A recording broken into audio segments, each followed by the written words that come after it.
Hello everybody, it is now Tuesday. This is Captain Marty, live from the Hatteras Marlin Club in beautiful downtown Hatteras, North Carolina, a place that not most people don't even know where the Marlin Club is. Here to tell you about what's going on at the Invitational Tournament and other fishing news across the Outer Banks. I'll be right back.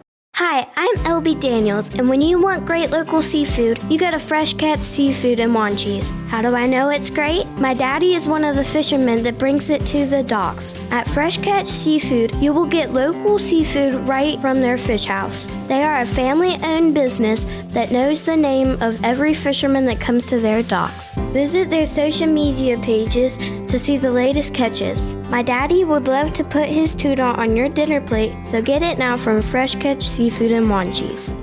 Scrambling around to different stores, in and out of the car multiple times to make sure you have everything you need for the beach, that can be such a hassle. But not with the Breeze Through in Avon. Breeze Through is your one stop for gas, beer, drinks, ice, sandwiches, snacks, coffee, sunscreen, and the best part? You don't even have to get out of your vehicle. That's right, just sit tight. Breeze Through will bring everything you need right to your car. Looking for a keg for a special event or gathering? Breeze Through is the only store on Hatteras Island who sells them. Breeze Through Avon, Milepost 55, and online at breezethroughobx.com. Well, the only news I really had to report so far is that it was a windy day and rainy late in the day, and thank God for that. We needed the rain. I know my garden needed it over in Hyde County. I know the farmers needed it badly, and I hope we get some more later in the week. But that wind, the rain doesn't bother these offshore fishermen, but in this tournament in Hatteras, they have 5 days to fish, Monday through Friday, and they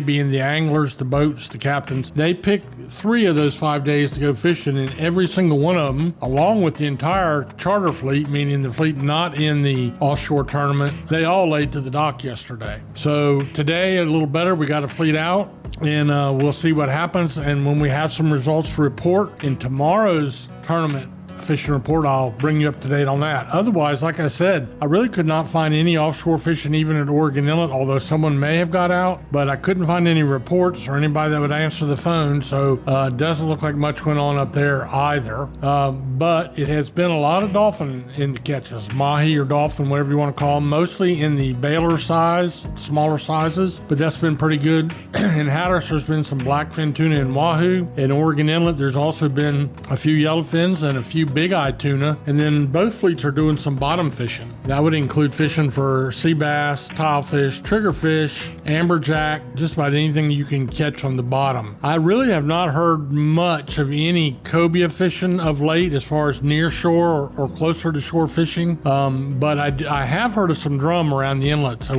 we'll talk about that more in a minute. But offshore and inshore, just a windy, kind of blustery day, but it sounds better for the rest of the week. And I think our tournament guys will get their tournament in without any problem at all. Surf and pier fishing was the same as it has been. A little bit on the scrappy side, a puppy drum, sea mullet, a few spot and croaker mixed in the catches, a scattered pompano, probably bluefish more than anything, Taylor bluefish mostly. It seems like the bigger bluefish have tapered off just a little bit, but every once in a while we're seeing a trophy fish caught off the piers, and that could be, I've seen 2 or 3 tarpon caught already this summer. There's been a few cobia off the pier. What I have not seen is much in the way of big king mackerel. We'll be seeing a little bit more of that as the summer progresses. So everything is holding about the same right now. We're going to take a little break right here, and I'll be back to talk to you a little bit about what's going on in our backcountry. Boasting phenomenal seafood dishes, a great menu, and waterfront views with deck seating, Striper's Bar and Grill at the Shallowbag Bay Marina in Manio serves a casual, fun-filled dining experience with an Outer Banks flair. With 3 floors to choose from, you're bound to find the perfect seat for you and yours while enjoying great food and fantastic drinks. To see our menu and to catch a glimpse of the beautiful views, go online to stripersbarandgrill.com. Striper's Bar and Grill at the Shallowbag Bay Marina in Manio, where everyone's a VIP.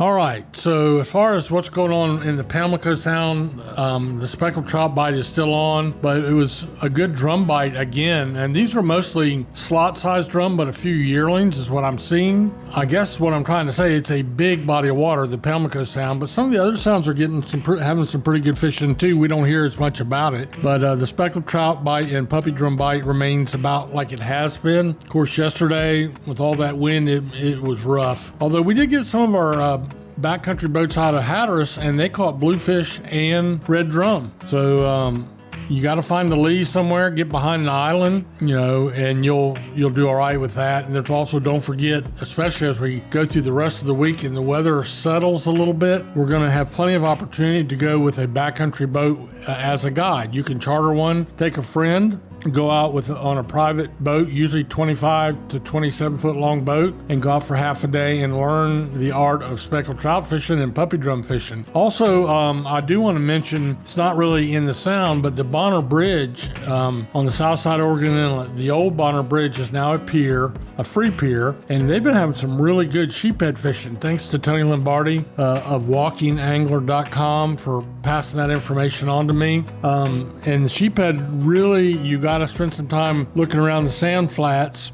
turning over some oyster rocks, and catching you some little crabs for bait. Or sand fleas work really good too, but that's what they like, and that's what's biting around any kind of structure. It's already, and some of them are big. Some of them are 5 pounds and up. Also, I did see one report of some folks that went diving at night, snorkeling at night with a bright light and spearfishing, and did really good on the big drum. Spear gun fishing. I don't know how legal that is, so you didn't hear it here. But anyway, they did it. And they posted it on Facebook because that's where I saw it. And as you know, you can believe everything you see on Facebook. So that's pretty much the long and the short of today's fishing report. And I do appreciate you tuning in and joining us. If you're down around the Hatteras Marlin Club this week, stop by and say hello. And I'll keep you posted on what's happening. Have a great day.